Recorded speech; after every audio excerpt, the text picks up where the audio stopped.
Hello, everybody. Welcome back to Vinyl Junkie Record Shop. My name is Mike, and today, I don't know how long this is going to take, but I've got a stack of boxes of records that I've ordered from Amazon, and this is what I do. I listen to something that I like online, and I listen to that for a while, and I decide, oh, I like that. I like that enough to get it, and then I get it.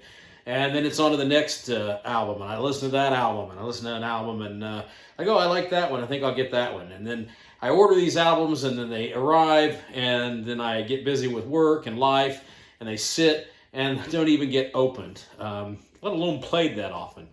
So I thought it would be fun to do kind of like a mystery unboxing. I have a good idea of what's in these things, but let's just see what we've got. And we're going to start with, I've got, like I said, 1, 2, 3, 4, 5. I think I've got 5 here. So we'll start with this one. Every Amazon box is a little bit different as far as the ease with which it opens. So, pull to open. It's not always as easy as it sounds. I know that the suspense is mind-boggling, right? Now, there we go. That's a good noise. That noise of cardboard cracking. Probably what will happen is once I get inside this one, I'll have another one. More suspense. Okay, this one should be pretty easy. All right, see what we've got here. Oh, all right. This one was just released on Thursday. Many of you extreme metal fans probably have already heard this. I've yet to listen to it. I did not want to listen to it digitally until I was able to crack the vinyl. But this is the new album Dark Superstition from Gatecreeper. There's the front, there's the back. It looks like it's... doesn't look like it's a gatefold or anything. It says it's purple vinyl. You know what I think I'm going to do? I think since I'm kind of showing these albums, we'll go ahead and we'll just open them up. I need to go get some more sleeves. I need to order some or go to the shop and get some. And I don't really like opening them up until I have a sleeve for them. And I probably shouldn't use a knife to open them either, because I think I just cut one of the inner liners. All right, so we get liner notes with an insert. We get the nice little however you call these sleeves that are supposed to keep fuzz and stuff off your records, and that's purple with the Gatecreeper logo on the label. Pretty neat. Gatecreeper is one of those bands that I think they're really trendy right now, and I don't say that in the negative way. It's if people who aren't very familiar with death metal are starting to get into death metal, younger folks are kind of starting. Gatecreeper is one of those bands that they get acquainted with early, kind of like Frozen Soul is another one. Frozen Soul kind of is a lot of metal elitists don't really care for them because they say they're just a rehashed version of Bolt Thrower and Obituary. But you could say that there's a lot of the Swedish influence in what Gatecreeper does, and I don't know, the singles that have been released from this album. I'm not sure how I feel about. I'm not sure what the even name is. But the one that's really kind of, it's more like kind of arena death metal. I'm not sure how I feel about that, but like Under the Treads or whatever the Tread song is, that one steamrolls. So I think that's going to be really, really cool. I think I'm going to like this. I'm looking forward to spinning this. All right, there's one. What we got here? We'll go back to the blade. That one's a little bit easier to get. Pardon me. I'd edit that cough out if I knew how to edit stuff. I know my videos are about as bare bones as you can get.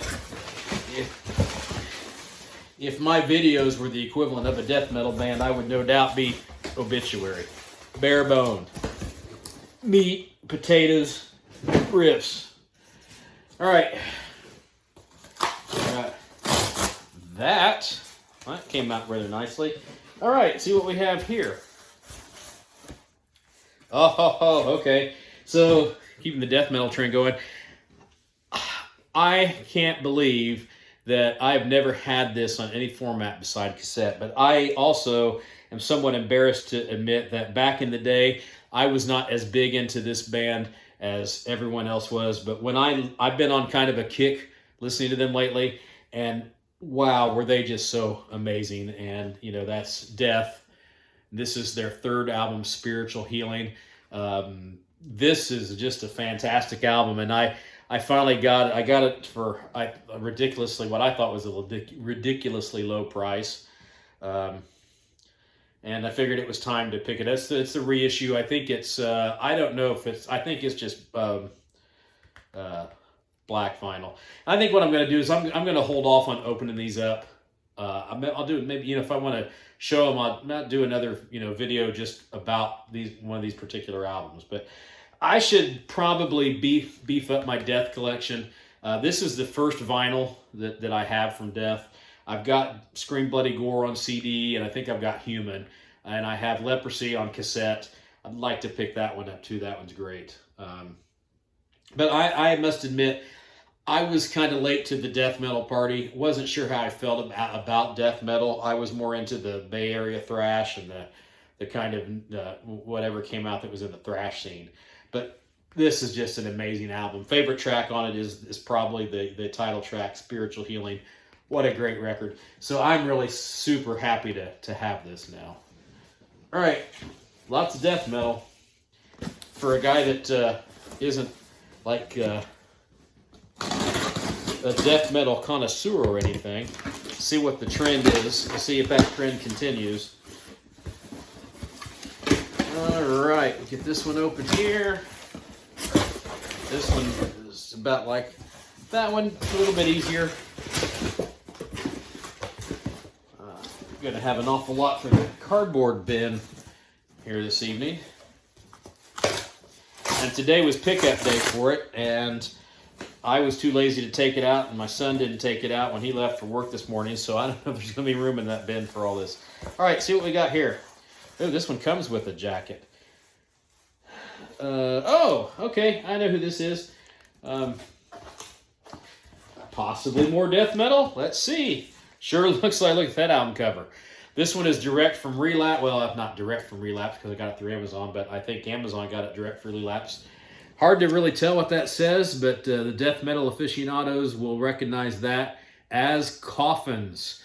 Coffins is a Japanese death metal band that's been around for quite some time, and man, oh man, I wasn't super familiar with them. I had heard of them. Not familiar with a lot of their discography, so I gave this a listen online, and the riffs were just so dirty and knuckle dragging, and I loved it. So I found it for a really nice price online. Thought we'd have to pick that up. This says that it's got a vinyl variant. Since they were kind enough to send a sleeve with it. Let's look at this. Oxblood. Well, that's kind of cool. I don't know if you can see that real well. Excuse me. It looks kind of more pinkish, but it's called Oxblood. Well, that's kind of neat. The opposite side label is a different color variant. Yeah, kind of neat. If you are into early Obituary, and just slow, dirty, doomy kind of riff-heavy death metal, then this is going to be up your alley. I'm really hoping there's a lyric sleeve because you can't understand anything. Yeah, look, got a nice little lyric sheet, and there's a picture of the band. They're not youngsters; they have been around a while. this could very well be the loudness of death metal. But yeah, these are really great riffs, dirty, grimy. They bludgeon you, and then there are also some elements where they pick up the speed. But I would say that they're primarily slower than blast beatingly fast. So if certainly not death doom by any stretch of the means, but if you like the death doom, you might enjoy this as well. So again, this is Coffins, and the album is Sinister Oath. That was on Relapse. This back in the sleeve here. I like it when they come with sleeves, then I don't have to worry about acquiring one. All right, 3 down, 2 to go. All death metal so far. Had a lot of good death metal coming out this year. Just a lot of good death metal in general. Again, it wasn't my favorite genre, but it has developed so much since its emergence in the late 80s and 90s. And it's so much more brutal and extreme than, I mentioned like Death. You listen to that Death album now, even classics like Morbid Angel. You listen to that now, and it's not nearly as punishing and heavy as the stuff that has evolved from the roots of all that. And that's not to say that those albums aren't heavy. They just, it's like listening to Slayer now and some of those old thrash bands. The extreme music today has just grown into some pretty seriously intense stuff. All right. Well, all right. Glad to finally have this one. I've been listening to this one a lot lately. I really, really like this album. This one has a lot of memorable riffs and vocal structures, and it's got one of the catchiest death metal songs, death metal again, to come out in I don't know how when, but this is Lifeless Birth from Necrot. Necrot is a trio of death metalers from California. I believe they're a trio. There might be 4 guys now, not sure. Anyway, this one's on Tank Crimes. It looks like it is a gatefold, so I really do not want to open this one up, but it does say this is limited color vinyl. There's a download card included. I'm not sure what color it is, but just check out that album art. I mean, that's crazy. You've got this demon spewing out all these different bodies out of its whatever organ that is. But this is really great, and the song I'm talking about that's just so catchy and memorable is Drill the Skull. That might be one of the most memorable death metal songs to ever come out. There's a video for it. Check it out. Great song. Could be my favorite on the album, but I really like the track before that, Superior. It's got just some great punishing riffs strewn out through it. Just a lot of catchiness, a lot of groove, a lot of heavy. The vocals are delivered in a way that they stand out. And this is just a great album. I really, really like this album. They've been around. This is their 3rd album. I believe their 3rd album. Their previous 2 releases were very well critically acclaimed within the death metal community. I didn't immediately jump on board, but with this one, I really like this album. It's not overly long. I believe there's 7 songs.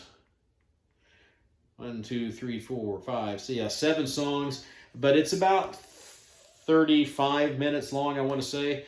But it does its job. It comes in, kicks you in your head, and then gets out. It doesn't overstay its welcome. So if you're looking for a newer death metal band that's connected to the old school, but has new school, has kind of this new energy and new production values, I'd highly recommend Necrot. I don't think you'll be disappointed. All right, well, we're what, 4 for 4 death metal? Yeah, it looks that way. This is the final one for today, and I still think I've got more coming on the way. There's another one that should be here this evening, according to my tracking.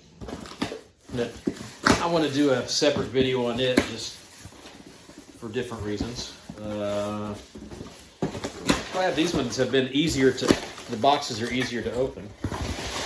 Boy, they really, some of them have a crap ton of this paper and others don't have any of it. It's weird, the packaging inconsistency is just about like the quality of, you know, some music. Sometimes you open up a box and there's a lot of stuff in it. Other times there just isn't. All right. I'm not sure I've quite made the musical connection there. Sometimes you listen to an album and there's just not much there. It's like, what happened? I think I know what this one is, and I intended to do a separate video on this one, and I think I probably still will, but this one is not new. This is a couple years old now. Or did it come out? Yeah, this is 2 years old. This is an album that I really didn't jump on board when it was released, even though I like the band. I've always liked the band. I think they might be a tad overrated, but they have been really good for extreme metal in today's modern music scene. In fact, 4 albums ago, when they came out and it was reviewed in Rolling Stone doesn't usually review a lot of extreme metal albums. And I kind of equated them, not in sound, because they don't sound, I mean, you can hear influence here and there, but they don't sound like Iron Maiden. But I basically equated this as kind of this century's new Iron Maiden, because they're popular all over the world. They're popular in the United States. They're able to play and sell out larger venues, not quite stadiums, but larger venues. And I just went to see them on tour with some other classic death metal bands, Obituary, Cannibal Corpse, and I mentioned before, Frozen Soul. This is Amon Amarth with the Great Heathen Army. Found it for a good price, and after I went to see the show and had been listening to their discography to kind of gear up for that, I revisited this one, and I enjoyed it. I enjoyed it more listening to it now, a couple years later, than I remember enjoying it when it came out. I wasn't super impressed when it came out, but I like it. It's not anything new. It's not refreshing, but it is what it is, and that's good quality metal with great metal riffs, lots of tempo changes, lots of pounding drums. Johan, is that his name? Haig, Clay? I can't think of it. Anyway, the guy's vocals are an acquired taste, but I don't dislike them. I mean, he enunciates rather well. You can kind of understand what's being said here, and this is really cool. Of note, the track on track side 2, Saxons and Vikings. There's a guest appearance of Biff Byford. So I mean, I think that's pretty cool. Biff Byford on a Amon Amarth album. But I'm happy to have this again. It's a gatefold. There's probably a lot of cool looking stuff in here. I don't quite want to open that up yet. But I intended on doing a video chronicling the bands that were included on that tour: Amon Amarth, Cannibal Corpse, 6 Feet Under, and Frozen Soul. What a great tour that was. I think it's ended now, but man, I saw that in a great venue in Ohio. It was a really good time, and it was really cool seeing some of the original death metal bands on a big stage, a festival kind of stage in the U.S. You just don't get to see that a lot. Amon Amarth, if you're not familiar with them, I think they kind of incorrectly get labeled as Viking metal because their lyrical content is based on a lot of Viking themes and Norwegian kind of mythology and things like that.